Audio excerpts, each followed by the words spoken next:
Alright, hi everybody. So, here is where I start a brand new YouTube series where I basically take Genshin Impact NPCs and turn them into vision holders. So, here I thought to start with the first character we've actually seen acquire a vision in game, which is Rana.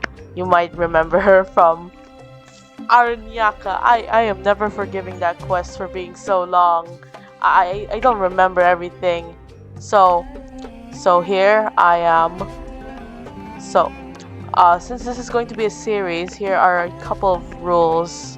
So vision is either based on canon or I give them a vision based on what we know about visions, and their element is, I mean, entirely up to me, I suppose. So basically, I am. You can say I'm Celestia at this one. So, so, so. Why do I keep saying so? All right. So, oh my, I said again. Whatever. So, oh, I can't. Jeez. Oh. Anyways, when it comes to designing all these characters, I tend to design in quite simple uh elements, unlike Genshin Impact, which has such complex designs. Like, I've been learning to know what details to omit every time I draw a Genshin character. So all of the drawings in this series is not going to be as detailed as Genshin Impact itself. It'll still be in my style. It'll still like have the elements from my style, such as the sharpness and the less anime proportions, I'd say. But I will try my best to make everything as detailed as I can. And so with Rana, we know she is a forest ranger that has some relation to the Aranara. I don't remember exactly because, the Aranyaka quest was so long and I doubt many people actually paid attention. So I tried my best to keep attributes of her original design, but still make it more detailed to be somewhat convincing she's a vision holder of any sort. So, what I'm doing here is just adding extra details to her outfit, like, and I gave her quite in like a motif towards nature, plants, and the such, since because of her relation to Aranara and the forest as a forest ranger, or maybe she's not a forest ranger. I might be misremembering. Anyway, uh, and here you can see I'm starting to color. As you can see I'm new to commentary, so don't expect a masterpiece. I'll see okay, this is like seen as I'll see this as vocal practice. Why not? Here I am making changes to her hairstyle. uh for this series, I do not want to stray so far from the original design to the point where they are straight up unrecognizable.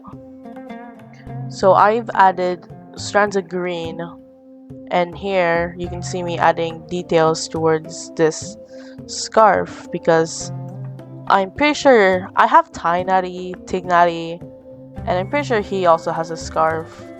So I I don't think it's that much of a stretch they know each other because, Forest Rangers, but they probably still don't in the game. So anyways, here you can see me trying to contrast the colors of Rana's outfit, and me experimenting with ways to make the colors more distinct. So here I am messing with sliders.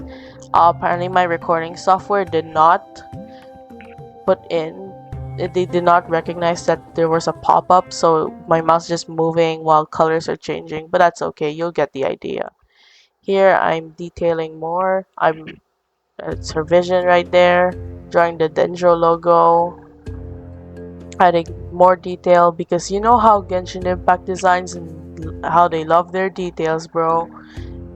I am very shocked at the artists who can consistently add in every single detail towards when they draw their Genshin art, especially since I rarely see simple, styled, cartoony Genshin fan art. So that means they are looking at the characters and every minuscule detail, and while I'm here having to omit some just for the sake of simplicity. Anyway, enough rambling. Let's continue. Uh, I I haven't explained how she would be playable. So I think she would be a claymore, and why is because in the game she uses an axe as her main weapon, and as you know, there's no axe weapon. But luckily, the new version where Navia came out, we have an exception. For all I know, I can just say that it's a custom claymore, like a claymore that's made to look like an axe, just like Navia's weapon, Verdict, I believe it's called, and says she just uses an axe, but in gameplay, if she were playable, she'd probably use a claymore. Anyways, I'm here shading. So when I shade, it's again very simple since I'm more of a simple artist. I'd say I'm a cartoonist to be honest. So here I am shading. Yeah, I am shading. I am shading. Can you not tell I am shading? Alright, enough of that. Basically, when I shade, I get every part where I think shadow will fall and color it. I put a white overlay so I can see everything more clearly, and I'm just adding colors. I just used this one color I've used for the my Christmas special, which never came out because of copyright. Now here I'm adding softer details and shadows with the airbrush tool. Not too much though, because I still want hard shadows. A gradient and erasing where light hits in the gradient. And now I'm adding another layer to the shadow for more depth and erasing the edges so that only the super dark areas where has more shadow, like to say. So here I'm adding highlights. I'm not usually the person to add highlights to their art. Like my webcomic barely has highlights, but I figured for this series I'll add highlights to all the characters' hairs. So here I'm detailing hair shines very stylistically, you can see, and detailing her weapon, and just adding the finishing touches like line art, making her. And yeah, we're nearing the end. This is where I put up a nice background detail, you can say. And here we are.